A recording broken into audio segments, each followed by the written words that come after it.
district de Sikensi. Nous sommes heureux ce matin d'être parmi vous pour représenter le bishop Benjamin Boni, bishop de l'église méthodiste unie Côte d'Ivoire. Frères et sœurs, à vous tous qui avez effectué le déplacement, soyez les bienvenus dans la maison de l'Éternel. Amen. Amen.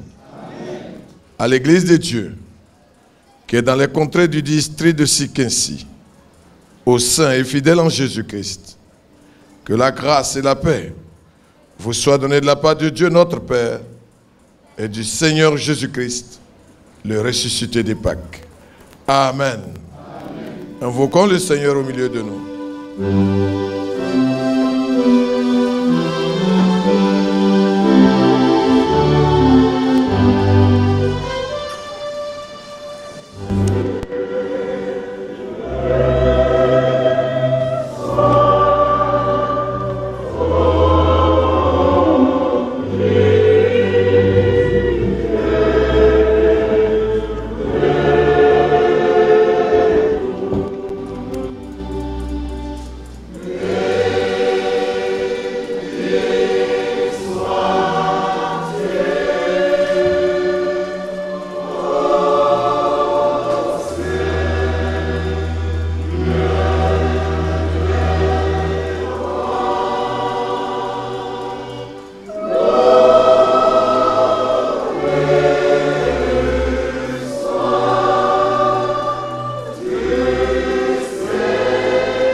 Dieu est présent.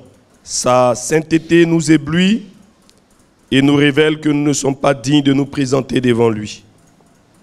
Humilions-nous donc, bien-aimés, devant sa face et confessons-lui nos péchés. Que chacun, de manière personnelle, confesse ses péchés au Seigneur. Rejoignons-nous tous dans la prière de confession générale des péchés et disons ensemble: Père Tout-Puissant et très miséricordieux, nous nous sommes égarés.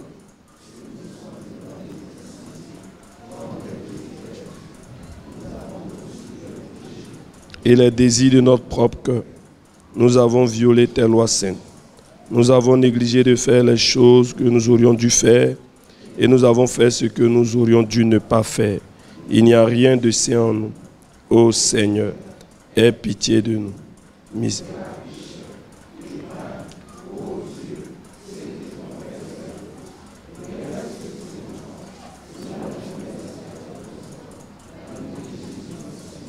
Accorde-nous, ô Père très miséricordieux, pour l'amour de ton Fils, de vivre désormais une vie de piété, de justice et de sobriété à la gloire de ton Saint-Nom. Amen. Seigneur, nous savons que tu nous aimes. Ton grand amour ne te fait jamais nous régner, car nous sommes tes enfants. Grâce te soit rendue pour ton pardon, qui renouvelle nos vies et nos engagements pour ton service, par Jésus-Christ, notre Sauveur. Amen. Amen. Veuillez tous vous tenir debout. Gloire soit au Père, gloire au Fils, gloire au Saint-Esprit.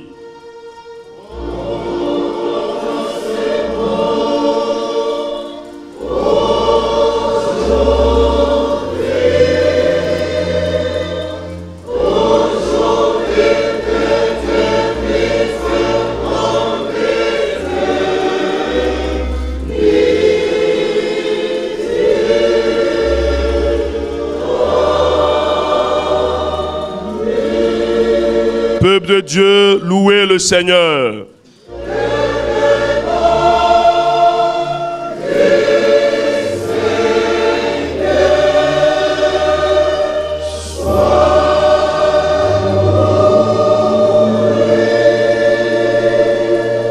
Louons le Seigneur par le cantique numéro 457, tiré de notre recueil Gloire à Dieu.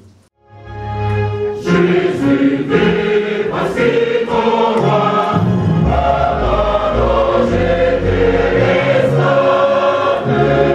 Jésus, guidé par la foi.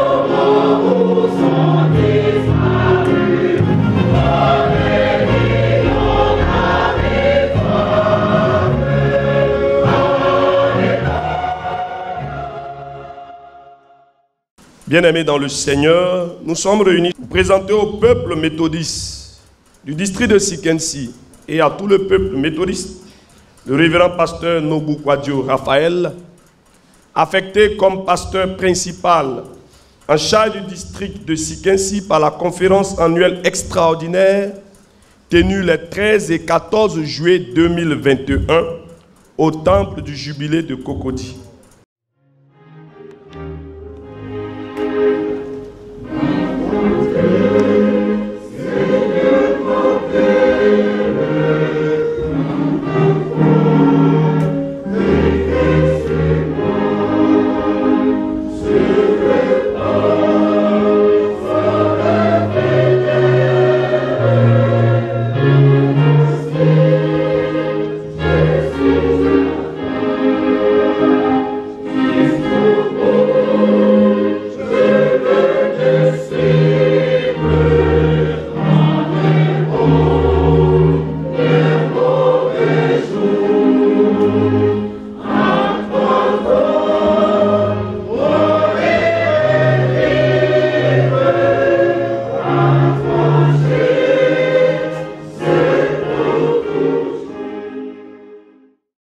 Chers collègues, surintendant, tu exerceras le ministère qui t'est confié en accord avec la foi de notre Église et selon les règles de sa vie commune, tout en te souvenant toujours que tu es en tout premier lieu le berger d'une partie du peuple de Dieu que tu es appelé à diriger avec amour et délicatesse, avec sagesse et équité, par tes soins pastoraux et tes conseils pieux, dans le respect des règlements généraux de l'Église méthodiste unie et la soumission aux instances supérieures. En tant que garant, chers collègues, des décisions du synode du district, tu veilleras à l'administration générale du district, au renforcement de sa cohésion, de son unité et de toute l'Église. Tu auras une conscience élevée des problèmes du district et tu t'engageras à chercher des solutions efficientes. Tu te vertueras à rechercher les voies et moyens d'un essor aussi bien spirituel que matériel du district en vue d'une expression vivante, plus vivante de la foi. Frère, tu visiteras autant que possible les circuits et les églises locales en vue de t'enquérir de l'avancement de l'œuvre de Dieu. Tu partageras avec tes collègues pasteurs et avec les catéchistes et autres ouvriers du district, avec les responsables laïcs du district et les responsables des institutions et structures du district, les joies et les peines du ministère, tu les conseilleras, tu les exhorteras, tu les encourageras, tu les aiguillonneras à la fidélité dans l'œuvre et à l'honneur. Je dis bien et à l'honneur. Tu auras, mon frère, soin d'entretenir des relations avec les autres confessions chrétiennes dans le souci de l'unité de l'Église de Jésus-Christ. Tu auras enfin aussi soin d'entretenir des relations avec les autorités politiques et administratives des localités du district dans le cadre strict de tes responsabilités pastorales. Conformément aux engagements qui viennent d'être énumérés, veux-tu, en servant Jésus-Christ, te consacrer tout entier et quelles que soient les circonstances à l'édification du district de Sikensi et à l'accomplissement de la mission que le Seigneur te confie. Oui, Jésus-Christ est le Seigneur, qu'il me soit en aide. Amen. Et j'invite le peuple de Dieu à s'élever pour écouter ces paroles, pour accueillir le serviteur que Dieu, par l'Église méthodiste, vous a envoyé. Vous aussi, mes frères et mes sœurs, membres de l'Église méthodiste unie, Côte d'Ivoire, membres du district de Singensi. Voici le serviteur que le Seigneur vous donne, le berger. Accueillez-le, écoutez-le, entourez-le d'affection et de respect surtout à cause de sa charge. Témoignez-lui votre confiance. Soyez prêts à recevoir de lui les enseignements, les exhortations et les avertissements qu'il sera appelé à vous adresser. Encouragez-le dans la tâche que le Seigneur lui confie. Aidez-le surtout à réussir cette mission pour la gloire de l'Éternel notre Dieu, celui-là qui l'a appelé à cette charge et dans cette mission. Travaillez avec lui et priez toujours pour lui. Si ce sont là vos intentions, je dis bien, si ce sont là vos intentions, peuple de Dieu, répondez par le chant du cantique numéro 292.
Au nom du Père, du Fils et du Saint-Esprit, frère, tu es présenté au peuple de Dieu et installé dans les charges de pasteur principal en charge du district de Sikensi par la grâce de Dieu.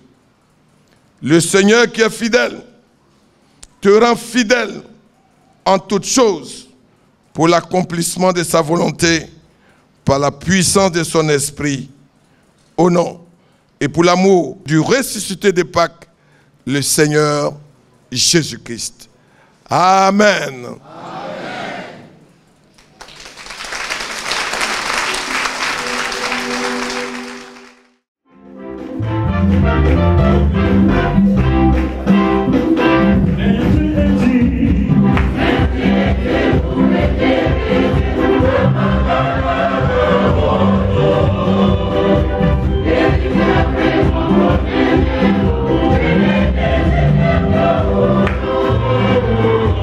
Yeah.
Nous prions le Seigneur. Dieu Tout-Puissant, riche en grâce et en miséricorde, tu es la force de tous ceux qui placent en toi confiance. Dispose-nous maintenant à écouter ta parole. Aide-nous à la recevoir dans l'humilité et à y demeurer attachés avec constance. Crée en nous l'obéissance nécessaire pour accomplir les bonnes œuvres que tu ordonnes. Que par elles, nous sachions te remercier, nous qui te sommes redevables pour ton amour rédempteur en Jésus-Christ, notre Seigneur. Amen. Lecture de l'Ancien Testament, tirée du livre de 2 Rois, chapitre 13, versets 20 à 21. Élisée mourut et on l'enterra. L'année suivante, des troupes de Moabites pénétrèrent dans le pays. Et comme on l'enterrait un homme, voici, on aperçut une de ces troupes et l'on jeta l'homme dans le sépulcre d'Élisée. L'homme alla toucher les os d'Élisée et il reprit vie et se leva sur ses pieds. Amen. Deuxième lecture du Nouveau Testament, tirée des Actes des Apôtres au chapitre 9, du verset 36 au verset 43. Il y avait à Joppé, parmi les disciples, une femme nommée Tabitha, ce qui signifie Dorcas. Elle faisait beaucoup de bonnes œuvres et d'aumônes. Elle tomba malade en ce temps-là et mourut. Après l'avoir lavée, on la déposa dans une chambre haute. Comme Lyde est près de Joppé, les disciples, ayant appris que Pierre s'y trouvait, envoyèrent 2 hommes vers lui pour le prier de venir chez eux sans tarder. Pierre se leva et partit avec ses hommes. Lorsqu'il fut arrivé, on le conduisit dans la chambre haute. Toutes les veuves l'entouraient en pleurant et lui montraient les tuniques et les vêtements que faisait Dorcas pendant qu'elle était avec elle. Pierre fit sortir tout le monde, se mit à genoux et pria. Puis se tournant vers le corps, il dit: Tabitha, lève-toi. Elle ouvrit les yeux et ayant vu Pierre, elle s'assit. Il lui donna la main et la fit lever. Il appela ensuite les saints et les veuves et la leur présenta vivante. Cela fut connu de tout Joppé et beaucoup crurent au Seigneur. Pierre demeura quelque temps à Joppé chez un corroyeur nommé Simon. Amen.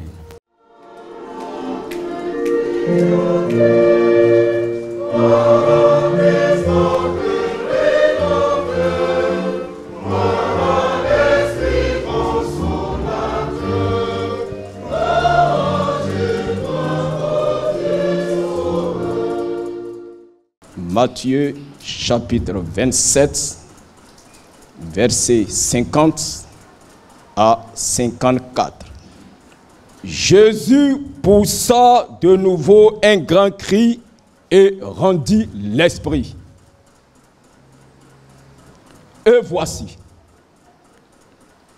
le voile du temple se déchira en deux, depuis le haut jusqu'au bas. La terre trembla, les rochers se fendirent, les sépulcres s'ouvrirent et plusieurs corps des saints qui étaient morts ressuscitèrent. Étant sortis des sépulcres après la résurrection de Jésus, ils entrèrent dans la ville sainte et apparurent à un grand nombre de personnes. le centenier et ceux qui étaient avec lui pour garder Jésus, ayant vu le tremblement de terre et ce qui venait d'arriver, furent saisis d'une grande frayeur et dirent: assurément, cet homme était fils de Dieu. Seigneur, ta parole est la vérité. Sanctifie-nous par ta vérité. Amen. Amen.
Bénissons ton Saint-Nom pour la grâce que tu nous fais.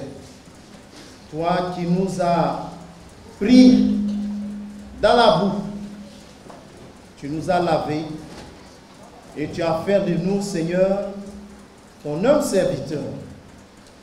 Tu rends possible ce moment en permettant notre présentation. Nous prions que tu permettes que les paroles que nous allons dire, le message que tu as mis à notre cœur, de porter à l'endroit de ce peuple soit édifiant, un message qui fait revivre, un message qui donne vie. Par Jésus-Christ, notre Seigneur et notre Sauveur. Amen.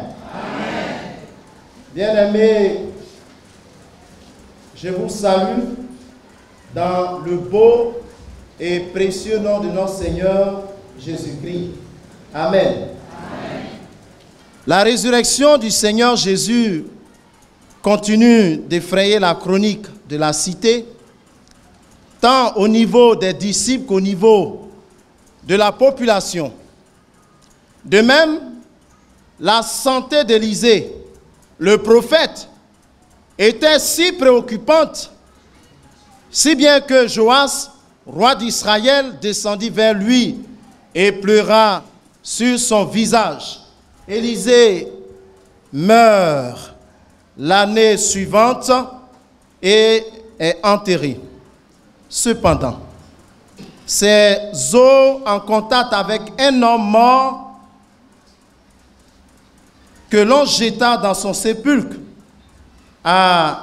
de façon, j'allais dire, précipitée, va ramener ce dernier à la vie.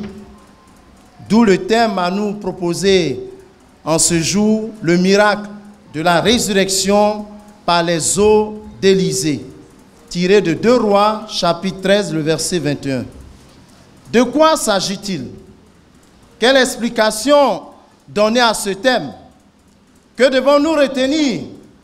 Ce sont là les questions autour desquelles va s'articuler notre prédication de ce jour. De quoi s'agit-il? Nous sommes dans le livre des rois. Dieu, ayant légué une partie de son pouvoir aux Israélites, suite à leur demande d'avoir un roi comme les peuples voisins.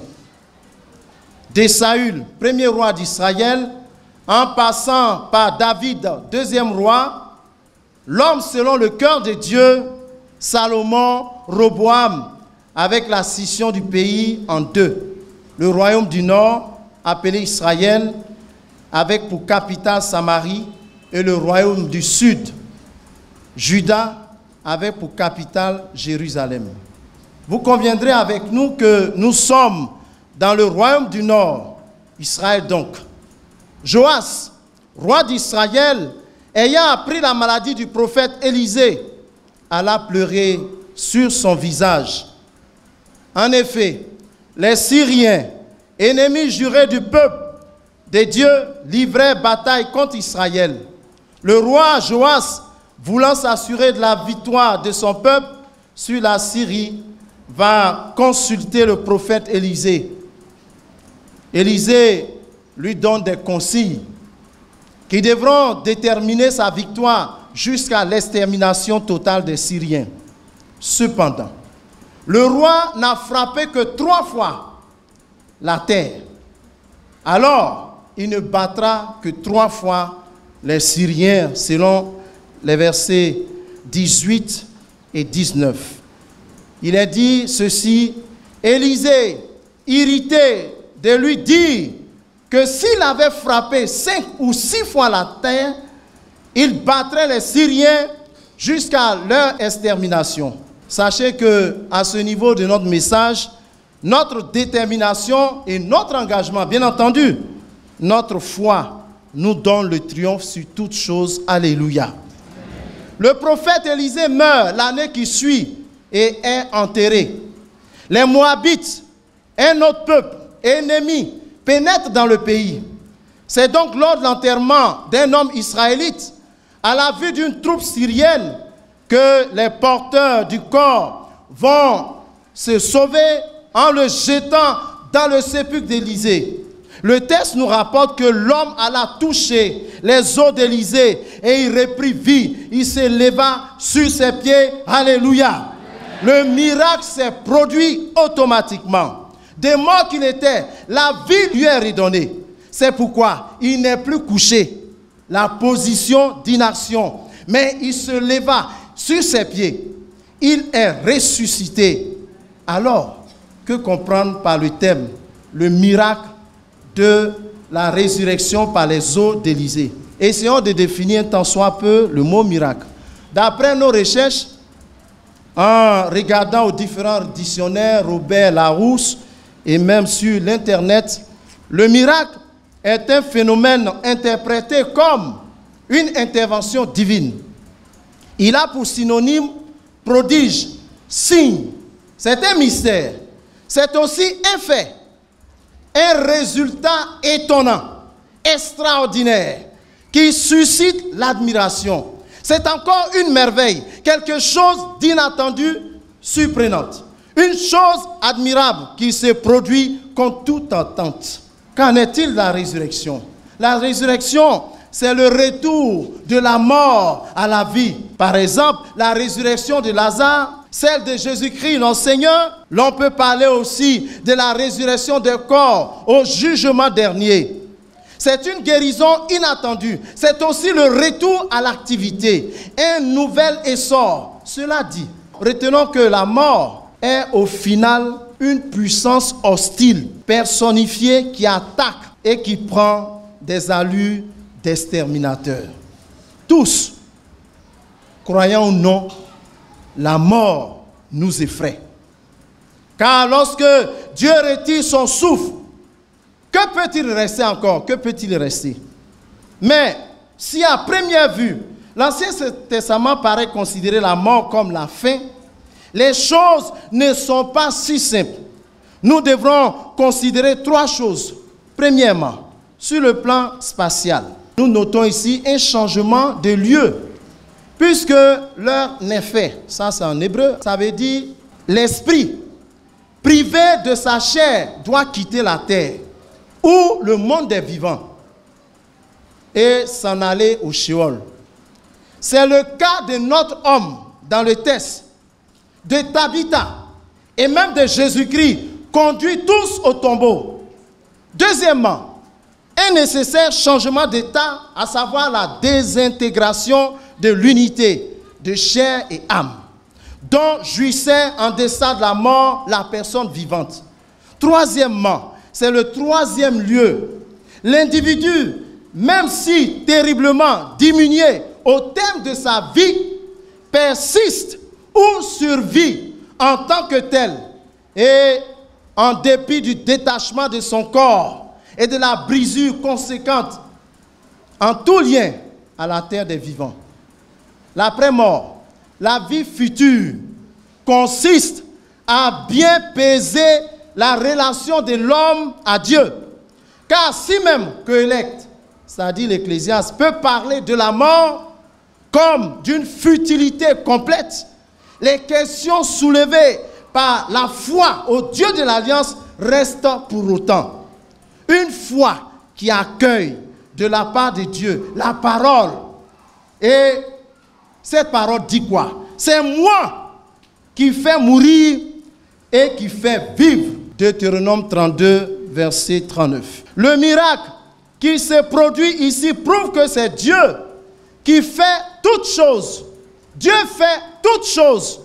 Il a permis que cet homme meure. Mais ce dernier, au contact des eaux d'Élysée, revient à la vie. De mort qu'il était, gloire à Dieu. Cela veut dire quoi? Que Dieu peut passer par des choses viles pour montrer sa gloire. Comment, après une année, les os de quelqu'un dans un tombeau peuvent participer, je dis bien peuvent participer à la résurrection ou au retour de la vie de quelqu'un qui vient de décéder. C'est merveilleux. Le Seigneur que nous adorons est merveilleux. Je voudrais que le peuple de Dieu, ici rassemblé, et ceux qui nous écoutent à travers les médias, sachent que Dieu est au-dessus de toutes choses. Là où il n'y a pas d'espoir, Dieu permet qu'il y ait espoir. Amen. Alléluia. Amen. Là où il n'y a plus de vie, Dieu donne la vie. Amen. Quand il n'y a plus d'espoir, abandonné et méprisé, crois et sois confiant. Dieu pourvoira à tous tes besoins. Je ne sais pas dans quelle position tu te trouves aujourd'hui. Ta situation paraît critique, difficile, voire même impossible. Mais laisse-moi te dire, Jésus-Christ de Nazareth, le ressuscité, est capable de ressusciter en toi tout ce qui paraît mort. Dieu, il fait au-delà de tout ce que nous pensons et nous croyons. Dieu n'est pas la pensée humaine. Ce n'est pas une représentation humaine. Quoi qu'on veuille, quoi qu'on dise, Dieu est Dieu. Et il n'a pas son comparable. Si tu as ce Dieu-là par Jésus-Christ, sache que tout est possible pour toi. Mais cette possibilité n'était accordée que par la foi. Si tu as la foi, Dieu fera concourir toutes ces choses à ton bien-être. Alléluia. Parce que Jésus-Christ est le consommateur de notre foi. Il dit que cela se fasse ou soit fait selon ta foi. Nous devons donc travailler à notre foi. C'est un travail. Et nous voulons mettre ce district au travail de la foi. Car par la foi, tout est possible. Par la foi, tout est possible. Dieu, ici, c'est son agir. C'est-à-dire que sa main qui travaille. Nous notons qu'au passage, la foi au Dieu de l'Alliance conduit le croyant dans quelques endroits à placer, malgré toute son espérance en Yahweh. Oui, Yahvé ou Yahweh, source et soutien de sa vie dont il peut attendre une aide et une présence au-delà de l'abandon et de la décomposition de la mort. Alléluia. Amen. Cela se voit au travers de ce miracle opéré au contact des eaux d'Élysée. Nous devons avoir la foi, c'est-à-dire la conviction selon laquelle une véritable relation persistera entre nous ou entre Yahvé et le juste décédé. Ce qui permettrait d'espérer en un Dieu qui ne voudra pas voir mourir ses fidèles ou les laisser dans la fosse. Si le miracle de la résurrection s'est produit par les eaux d'Élysée, Jésus, quant à lui, a vaincu le dernier ennemi par le don de soi-même, couronné par sa résurrection. La mort n'est surtout plus la même. Gloire à Dieu. Amen. Celui qui croit en Jésus ne verra jamais la vraie mort. Ça va être un passage pour aller dans la chambre d'à côté. Et même c'est la chambre la plus meilleure, où il n'y a plus souffrance, où il n'y a plus deuil, où il n'y a plus d'ordonnance, où il n'y a plus de misère, où il n'y a plus de questionnement. Mais c'est être installé véritablement dans cette chambre préparée d'avance pour toi. Désormais, la mort ne représente plus rien qu'un endormissement ou qu'un sommeil temporaire. C'est un sommeil temporaire pour nous chrétiens. Si nous mourons, c'est un sommeil. C'est vrai que nous partons du monde où nous quittons le monde des vivants, mais nous apparaîtrons et nous apparaîtrons dans le monde éternel.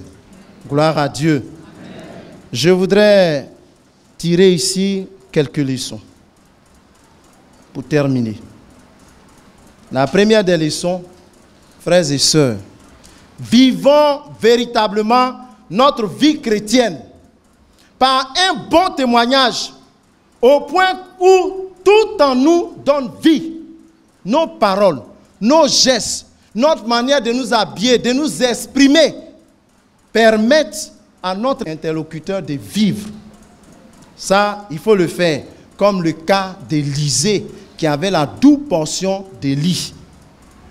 La deuxième leçon, gardons la foi en Jésus-Christ. Quelles que soient les situations de ce monde, ne soyons pas troublés. Gardons la foi. Alléluia. À chaque appel, Jésus prendra soin de vous. À chaque appel, il ne vous abandonnera pas seul. Parce que vous avez choisi le Christ, vous ne serez jamais seul. Faisons des bonnes œuvres comme Tabitha.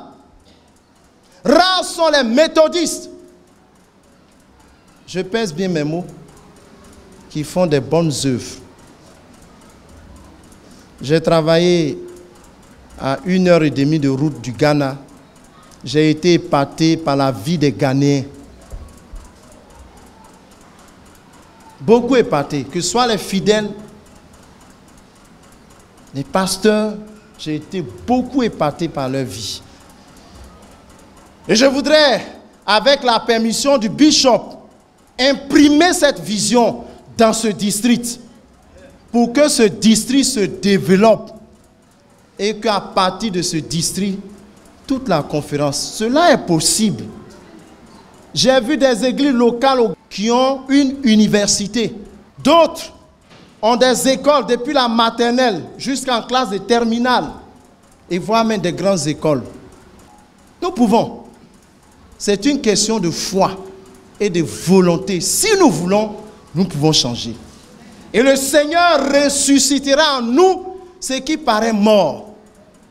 Bishop, j'ai entendu dire que le district de Sikensi n'a pas les moyens. Le district de Sikensi a les moyens. Alléluia. Il a les moyens de sa réalisation. Tout est question de vision et d'accepter la vision que le Seigneur nous donne à tous. Ça sera aussi une résurrection pour nous. Les eaux d'Élysée vont nous toucher et nous allons ressusciter. Si nous étions pauvres, comme nous aimions le dire, nous deviendrons riches. Pour le Seigneur, sur le plan spirituel, sur le plan matériel, sur le plan financier, sur le plan interhumain, interrelationnel, on verra une famille debout et qui avance avec le Seigneur. La dernière leçon, menons une vie de sanctification sans laquelle nul ne verra le Seigneur. C'est pourquoi je veux rendre toute la gloire au Seigneur, notre Dieu, qui m'a pris de là où j'étais et a fait de moi son serviteur. J'étais mort, pas mort en tant que mort physique, mais l'ennemi était assis sur nos biens, les richesses de la famille. Mais quand je me suis levé dans la prière, Dieu a combattu et a fait de cette famille ce qu'elle est aujourd'hui. Et nous rendons gloire à Dieu. Ce n'est pas un fait du hasard. Je voudrais vous inviter, frères, à vous tenir debout dans la prière. Tout est possible. Dieu peut permettre que nous arrivions à un certain niveau. Il nous ressuscitera. Et il permet que non seulement nous ressuscitons pour cette vie, mais pour la vie éternelle au nom de Jésus-Christ. Amen.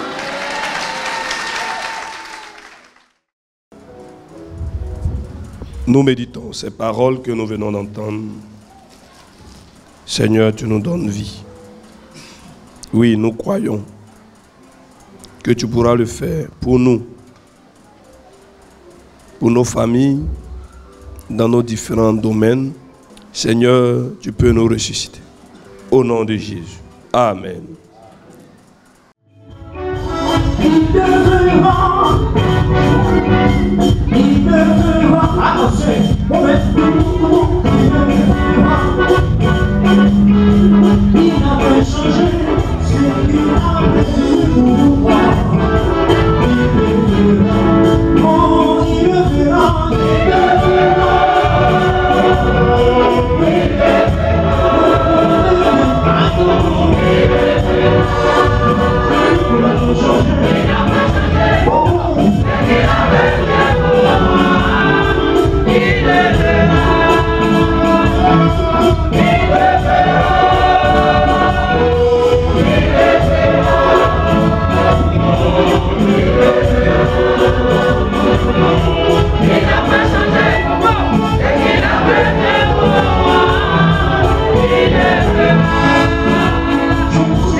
Seigneur, tu as mis les paroles dans la bouche de ton serviteur pour qu'il parle des ossements de Élisée qui ont réveillé, ramené à la vie un mort.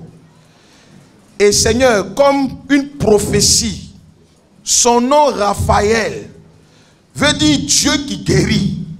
C'est pourquoi tous ceux qui ont sémé, ne serait-ce que 5 francs dans cette corbeille, que tout ce qui est mort dans leur vie revienne à la vie. Au nom de Jésus.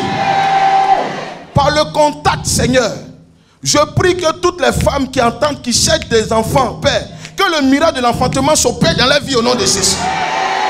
Que tous ceux qui ont des problèmes dans leur foyer parce que tout est mort, que la puissance de la vie ressuscite leur foyer au nom de Jésus.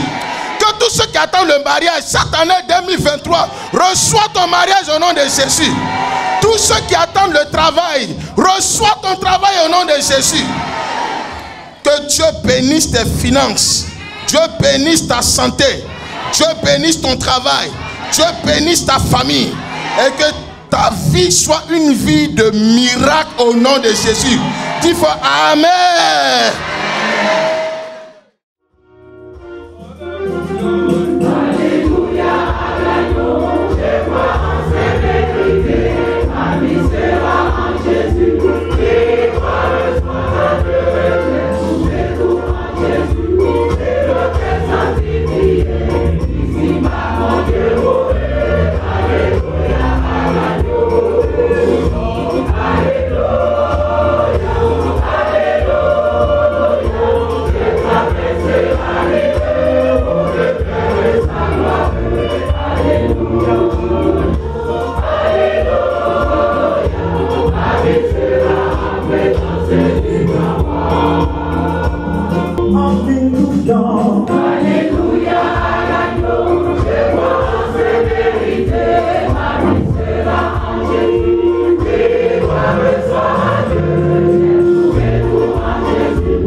Frères et sœurs, de lui le ressuscité de Pâques, recevons la bénédiction.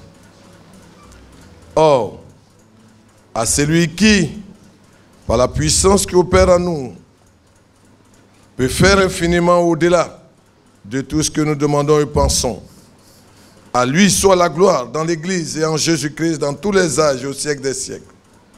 Que la bénédiction du Dieu Tout-Puissant, le Père, le Fils et le Saint-Esprit soit sur vous et demeure toujours avec vous. Peuple de Dieu, frères et sœurs, allez dans la paix, dans la joie, que vous confère le Saint-Esprit en Christ, notre Seigneur et notre Sauveur. Amen.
Jésus est revenu.